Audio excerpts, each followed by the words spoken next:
Okay, guys, let's go ahead and get started. I'm just going to introduce myself once again. My name is Elias. I'm a test administration coordinator for American Councils for International Education. I'll be conducting this orientation today, as well as proctoring and monitoring your exams coming up in the next 2 weeks. So I appreciate you all taking the time to join us. I'm going to try to keep things short. I'm essentially going to be covering materials all related to one thing, and that's the testing email. Now, I know that there are examinees from a few different languages joining us today. So I'm just going to break it down one by one. For Korean examinees, you should expect to receive your testing email before this evening. If you've not received it by this evening, let's say by 7 o'clock or so EST, please reach out to me. It might be an issue with it either going to your spam box or alternatively, it might have just got lost in transit. However, there's no way for me to know that. So, if you wait around expecting to receive it and don't get it, and you're waiting to reach out to me until Friday, right before the exam about that, there may be little we can do to help set you up and to ensure that you have the access codes and all the other important materials you need. So please proactively reach out to me. You're not bothering me at all. I'd rather have you reach out to me sooner rather than later so we can get that taken care of. For the rest of our examinees, I believe we also have examinees for Persian as well as Portuguese. Those exams taking place on the 19th and the 23rd. You should receive all of your materials by next Monday. So if you have not received those materials by then, please promptly reach out to me that evening or after. I'm sorry if you can't hear me right now. There's a helicopter going right overhead. But yeah, if you haven't received that by next Monday, please promptly reach out to me and I'd be happy to assist. Make sure that you get that. So I'm going to, a lot of the stuff I'll be talking about today, I'm also referencing in the chat box. So please reference that as we move along. So my email address is ewright@americancouncils.org. Once again, my name is Elias Wright.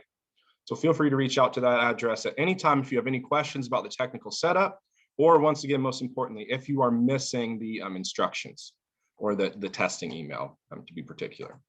Okay, so as I mentioned, we are going to be covering the testing emails today and the contents that will be included in those. So within the testing email, you'll have 4 things. First is a confirmation of your start time. Now, we've essentially figured out all start times for all the examinees, but there's only one group that we have all the official start times figured out for, and that's Korean. So just to briefly go over those, for our Korean students, you're going to be starting at 2 p.m. EST. I'm not exactly sure what time that is Hawaiian time. I think it might be 9 a.m. I don't want to tell you the wrong thing, so let me check really quickly. Yes, I believe that is 9 a.m. HST. Sandy, please correct me if I'm wrong on that. But not all of you will be starting exactly at that time. I know we have students from Wisconsin as well, University of Wisconsin. In that case, I think you guys are Central Time, so you'd be starting at 1 Central Time. But the times will actually be further broken up beyond that. There'll be start times at 1:45, 2, and 2:15 p.m. EST. I'll be sending more information regarding that with your exact time in the testing email. However, please be advised that you all will not be starting at the exact same time. Now, the reason is, and to go into a little bit more detail with our process, I have to check you all in individually, which consists of a few different steps that we're going to go over later during this orientation. But because of that, and because of the need for us to check you in one by one, we actually can't check all of you in exactly at 2 p.m. So as I mentioned, you all will receive a start time in that testing email. However, please be advised those start times are actually 15-minute windows. So let's say that you receive a start time of 1:45 p.m. EST. You will be checked in anywhere between 1:45 and 2.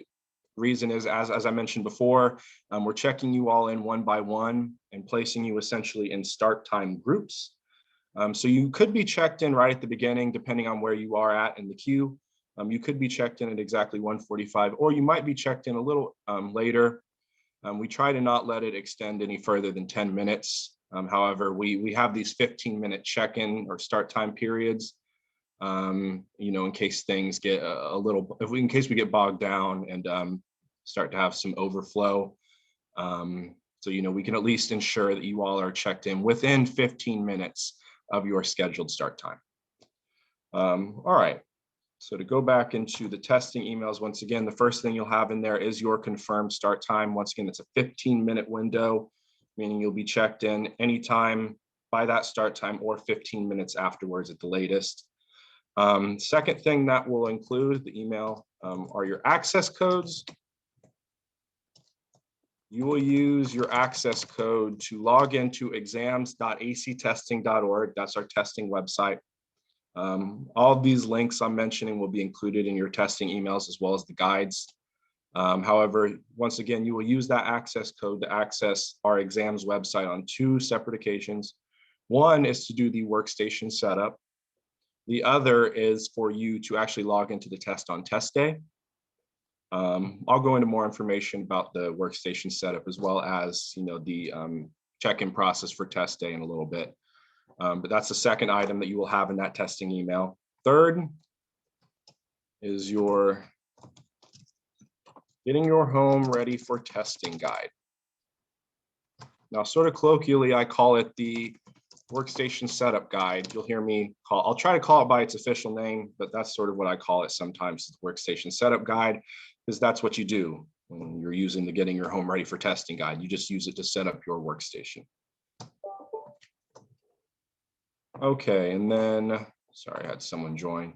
Then, last but not least, is the taking a test from home guide. That guide essentially covers everything you need to know about checking into the test on test day, as well as any policies and procedures that you need to follow for our new remote testing guidelines. A few things have changed for us, as I'm sure you guys are all aware of, and have had to make some adjustments on your own in regards to, we had to make a lot of changes for remote testing, which includes new policies and guidelines that you must follow. However, I'm going to break everything into detail during this session. If you have any questions, please do not be afraid to ask at the end. Okay, so next thing I'm going to cover is the third item in that list, the third item that you will receive in those testing emails, and that is the Getting Your Home Ready for Testing Guide. Okay, so in terms of the workstation setup, because all these exams are remote, you will be required to set up your own what we call the workstation for this exam. Now, for those of you who aren't testing until the 19th or 23rd for our Persian and Portuguese students, you'll be required to complete that setup at least 48 hours in advance of your exam. For our Korean students, please have that complete by tomorrow night. It's not an incredibly lengthy process. It shouldn't take you guys any more than 10 to 15 minutes to complete all the steps, especially because you'll only have reading and listening tests, whereas our regular tests are comprised of reading, listening, writing, and speaking, which of course requires more steps for the workstation setup. However, you guys will only have reading and listening, which greatly simplifies the process. So it shouldn't take you very long to complete this at all. Okay, so before you do that workstation setup, however, you need to check and make sure that you have a few things ready. One is an appropriate workspace, and I'll tell you what an appropriate workspace is comprised of. You must have some sort of flat surface on which you can place your testing computer before you take the exam. Now, keeping that in mind, you cannot test laying down on your bed or on your couch, whatever. The reason is whenever students test laying down, we find that it's very difficult for us to maintain a good view of your screen whenever we're monitoring you during the test.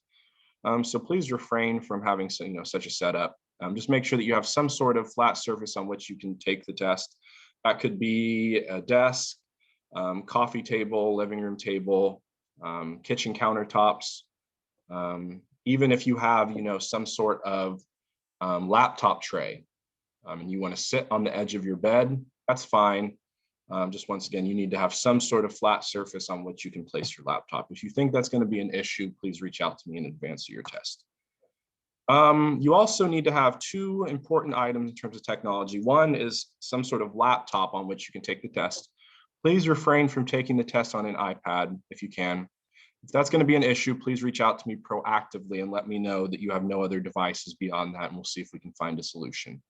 However, you need to have some sort of internet connected desktop or laptop on which you can take the test. Now, tech item number 2 is you need to have what we call the secondary monitoring device.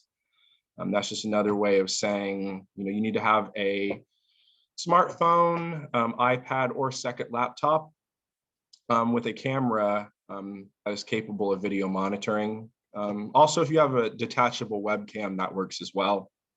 However, you must have this second device so that you can set it up and that you can be monitored during the test. So please prepare both those devices, your testing computer, as well as that secondary monitoring device. And to quickly go into a little bit of detail about why we require that second device.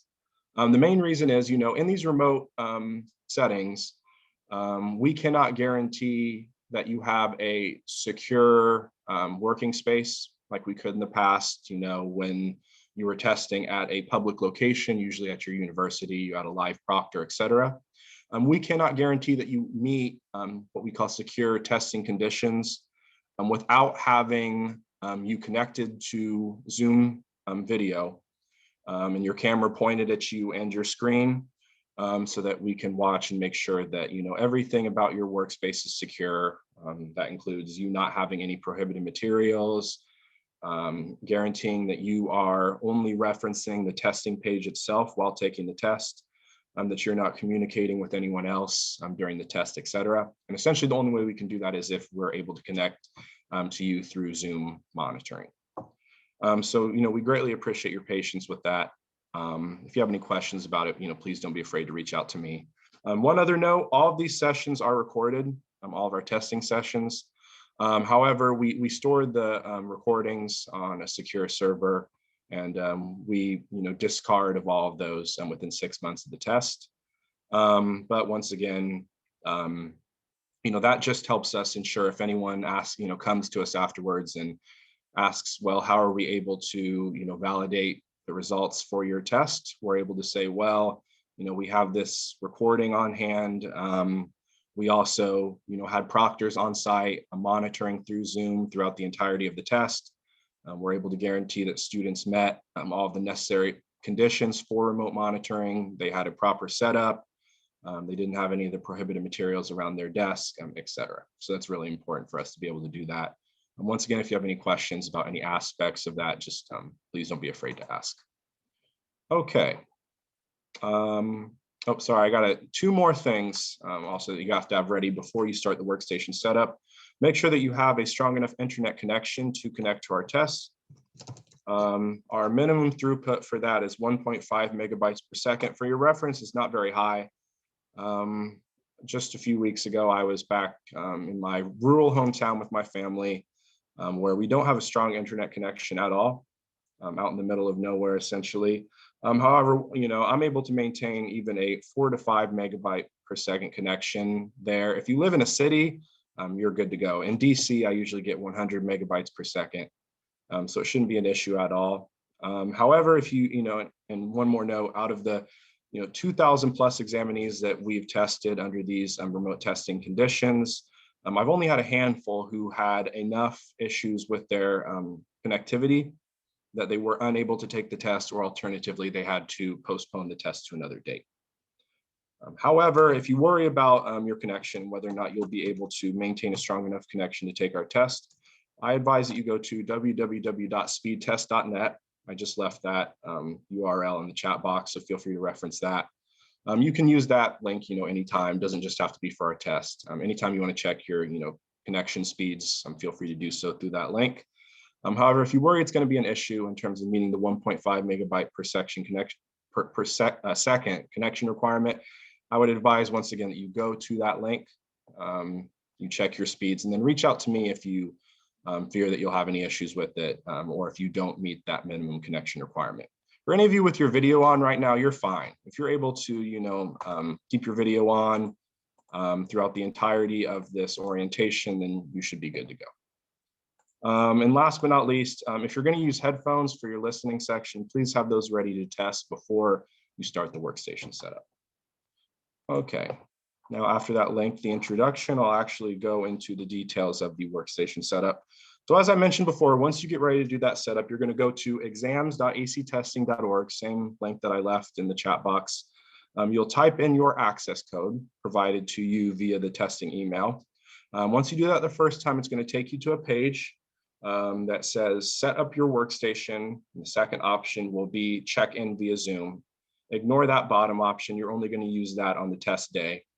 However, for this, just click on the set up your workstation button. It'll take you to the first of our workstation setup tests, which is the system diagnostic tool. And as I move along, I'm going to put these in the chat box. Okay, the system diagnostic tool is a very simple step in this process. It's an automatic tool. So all you have to do is click on a button. Essentially, this tests your computer and browser's ability to read and write cookies and to store the audio or the listening files in browser storage so that they can be retrieved when it's time for you to take the listening test. Unless you have a really old computer or you're not using one of our recommended browsers, this step should not be an issue for you. However, you have to run it nonetheless. Now, really quickly, our recommended browsers are Chrome, Safari, Firefox, Internet Explorer 10 Plus. So yes, that means that you cannot use Microsoft Edge, or not that you can't use it. I wouldn't advise that you use it because you may run into issues, essentially because we haven't, thoroughly tested our exams on that browser. My most highly recommended browser for these tests personally is Chrome. I've never had any issues with Chrome whatsoever. So yeah, if you could download that, if you don't have it on hand, I would advise that you do so. However, if you have any of the other 3 recommended browsers, those should work fine as well. All right, so our second step in the workstation setup process is the audio playback test. Once again, this is also a very simple test. Essentially, it consists of you'll see an embedded audio file on the page that just has a play button and then a long line afterwards showing the length of the file. You'll click play on the play button. It'll read off a series of 4 numbers, 4 random numbers. Once you have either recorded, mentally or physically recorded those 4 numbers, you'll type them back into the blank that we provide in the page and hit enter. If the numbers that you type and enter match what we have in the system for that particular recording, that just shows us that your audio is working correctly. Now, as I mentioned before, you need to have your headphones ready to test during this step. So please make sure you either plug those in or connect them to your Bluetooth for this step. Now, we find that 90% of the issues we have with listening for students is usually an issue with the headphones. Either the Bluetooth isn't properly connected or, we've even had cases where a student reported an issue and their headphones weren't plugged all the way in, or the wire in the headphones was corrupted. So that's why we ask that you take the time to not only test your built-in audio, but test your headphones as well if you plan to use them in case there are any issues with that. And once again, if you run into any difficulties at any step of this process, please reach out to me proactively and I'd be happy to assist in any way.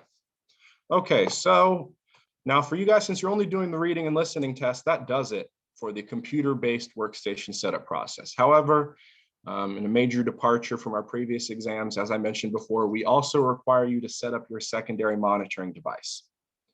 Now, in order to do so, you need to have that secondary device ready to test. So make sure if you plan to use a smartphone, have that ready, laptop, have that ready as well. Now, to set that up, we actually have pictures within the guide showing you what a proper setup looks like.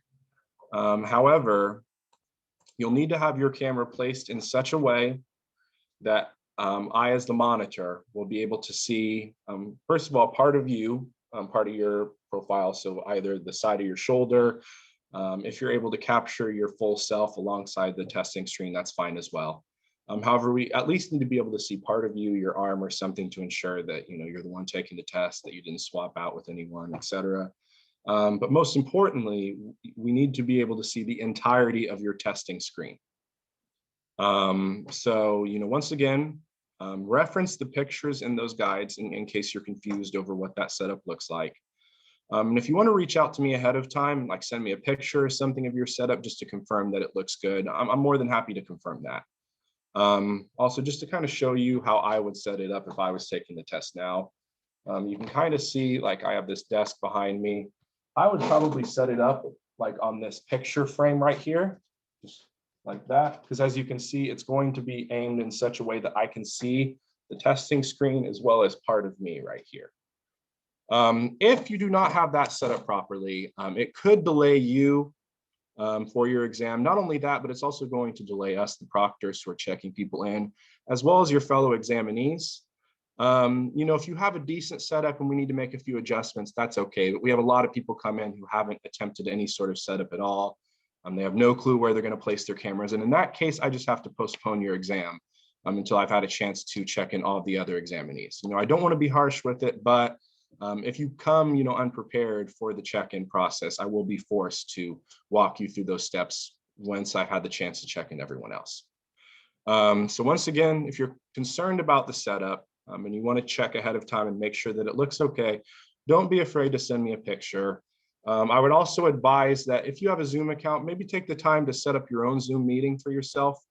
Even if you don't, you can set up a free account and set a short 45-minute meeting up to 45 minutes using your free account.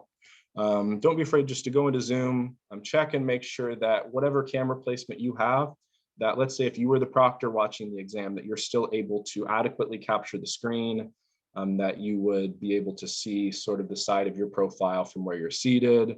A really important one too is a lot of examinees have issues with the setup in terms of the screen being too bright due to sunlight from their windows or their laptop screen being too bright.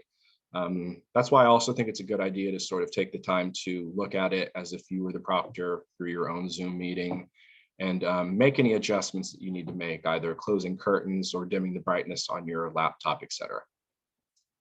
Okay. So that does it for the workstation setup. Once again, for you guys, it's a very simple process. Now, one thing I want to say is there are 2 other steps included in the computer-based workstation setup process that you will not be doing.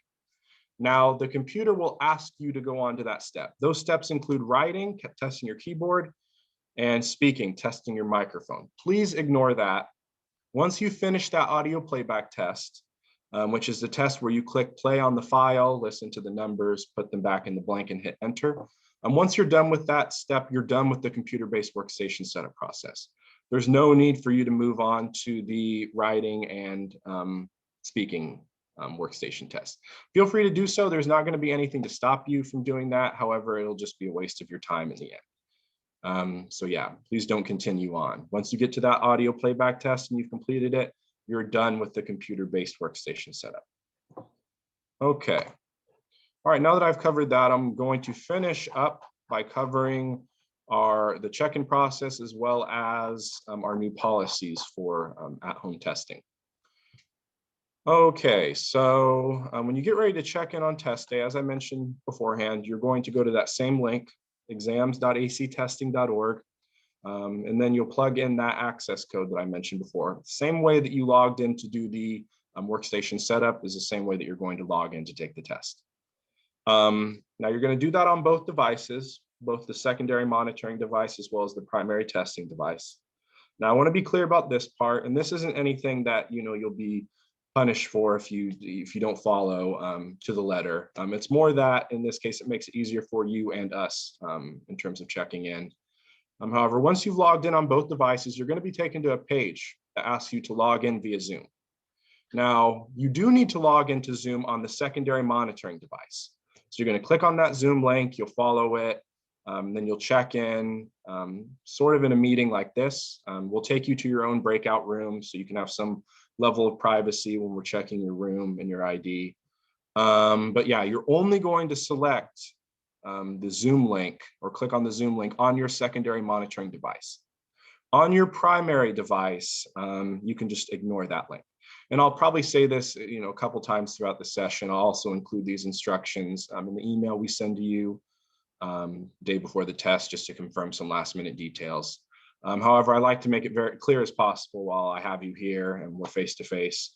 And once again, you will log into the Zoom link on your secondary monitoring device. However, just feel free to ignore that link on your primary testing device. The reason is once we complete check-in via the secondary device, I have a button that I click to unlock your exam, and then that on the primary testing device, that same Zoom page is going to refresh automatically and take you to the front page of the exam.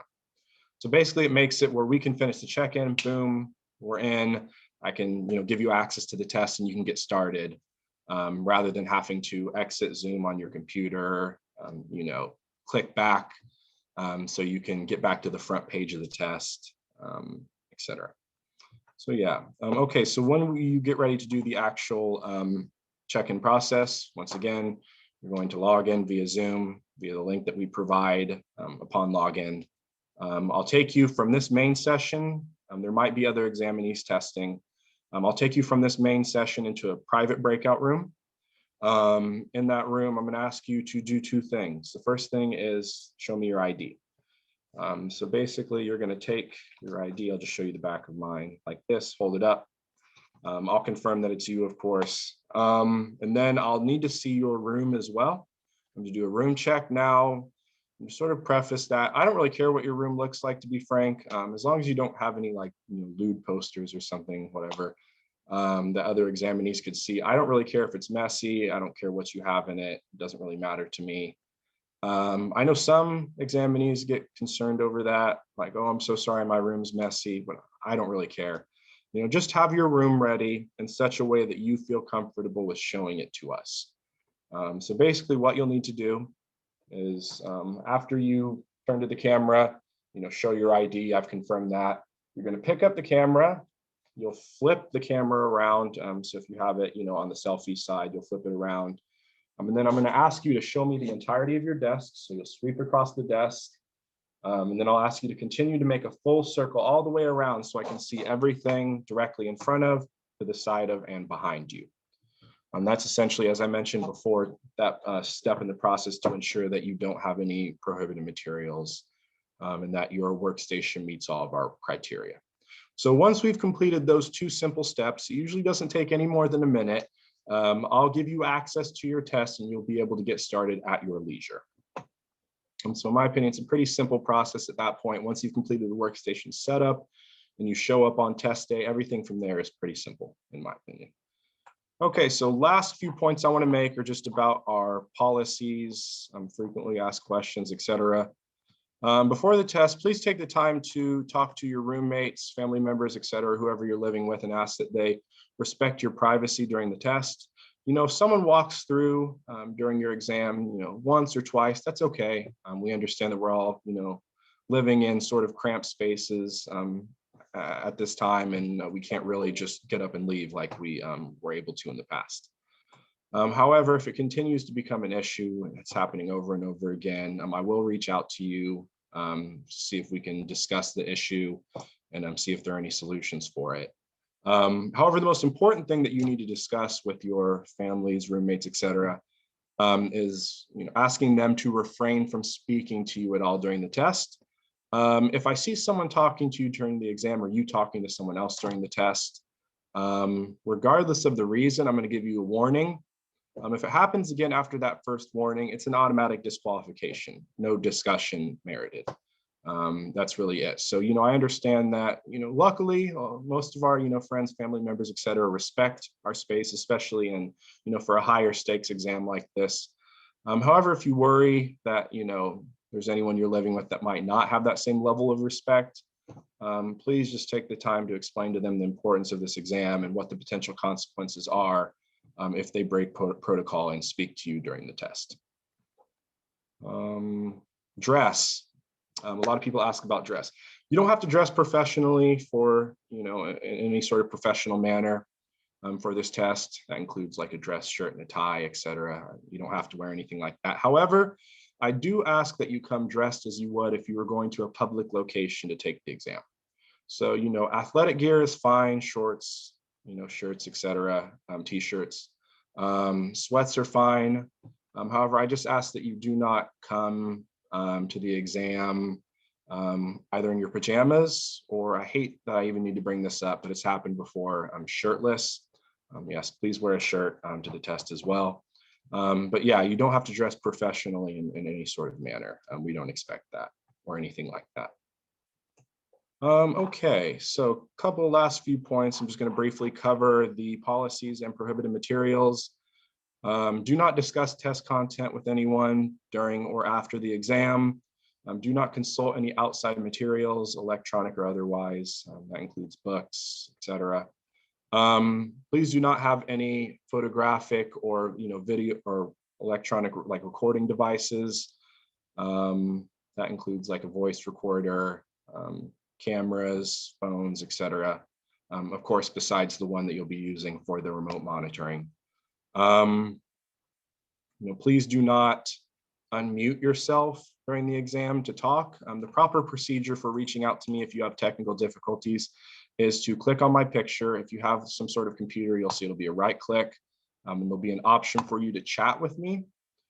So feel free to do so any point during the test. I'll be here for all of your exams. I'll be serving as the main proctor as well as the point of contact for any technological issues.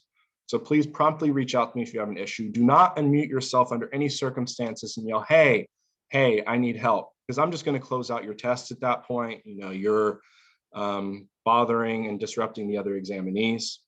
So once again, the proper procedure is to click on my picture within Zoom and to send me a message within chat. Now, when we have a lot of you, sometimes there will be cases where me or one of the other proctors will be helping another student.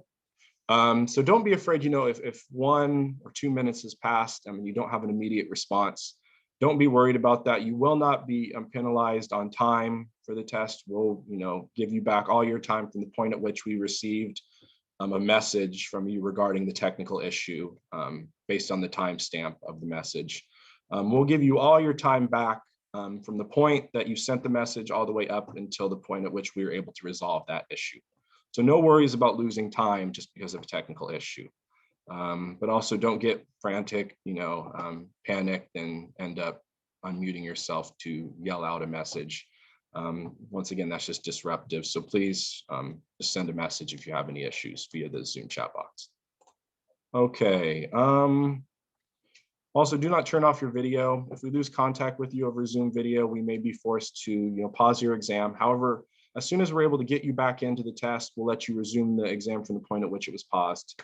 So no worries about losing time for that as well. We'll make sure that you have all your time that you're allotted to take the exam, regardless of technical difficulties or issues with connectivity over Zoom video. Also, last but not least, in terms of our new policies, this is sort of an umbrella way of covering this, but please don't have any outside, programs open, applications, tabs. Please disable all notifications that aren't related to things like battery, etc. Disable all autocorrect, software, etc. Yeah, anything that isn't related directly to the test or Zoom on that secondary monitoring device should be closed. Also, please, if you're worried about your battery keeping for the entirety of the test, actually, I would encourage all of you to just go ahead and have your charger ready to be plugged in, or even to start, just plug it in to begin the exam. The reason is, over the course of a 3-hour test, it's likely that your phone will lose charge to the point that it will die. And if it dies, the video shuts off. If the video shuts off, I have to pause your test, and it just becomes a bigger thing. When otherwise, you could just proactively have the charger set up in such a way that you can plug it in, it will maintain that charge, and we won't have any issues with losing you over the video. Okay, so I know I have you guys about 5 minutes later than I intended. Let me just quickly cover the prohibited materials. Prohibited materials include backpacks and purses, books, electronic devices other than the primary testing computer and secondary monitoring device. That includes calculators, cameras, recording devices, and watches, regardless of whether they're internet like smartwatches or not. All watches are prohibited around your workspace. The reason being, you're always going to have your running clock up in the top right-hand corner of your test, so you always know how much time you have left. So no need to worry regarding that. Also, food, snacks, gum, or wrapped candy. Food is strictly prohibited. However, feel free to have whatever sort of drink you'd like, tea, coffee, water. I don't really care. Last, notes or papers related to the target language. Don't have any notes, or once again, no notes or papers related to the target language around your workspace. Now, one last point to cover. When I say that these prohibited materials should not be around your workspace, I mean directly around your workspace. Like if you have backpacks or purses hanging up on a coat hanger or on some sort of, hanger off the back of your door, that's fine as long as it isn't in direct proximity of your workspace. Same thing with books. Just because you have books in the room doesn't mean you need to take all the books, put them in a box and remove them, from the room. Like if you have a bookshelf, just make sure that you have removed all books related to the target language, and that any other books aren't in direct proximity of your desk. So if they're like 6, 7, 8 feet away, that's fine. But if you have a bookshelf right next to your desk, you might need to move that. Once again, in relation to all these policies and prohibited materials, if you have any concerns about whether or not you fit the criteria we've laid out, please do not be afraid to reach out to me. I'd be more than happy to take a look and confirm appropriate setup, et cetera, for you. So that covers it. I appreciate you guys' patience. I know that was a little longer than I originally intended, but I'm going to go ahead and open up the floor to questions now. You can either unmute yourself and say your question aloud and I'll provide an answer, or alternatively, you can send me a message in the Zoom chat box. I'll read the question aloud myself and then provide an answer. You said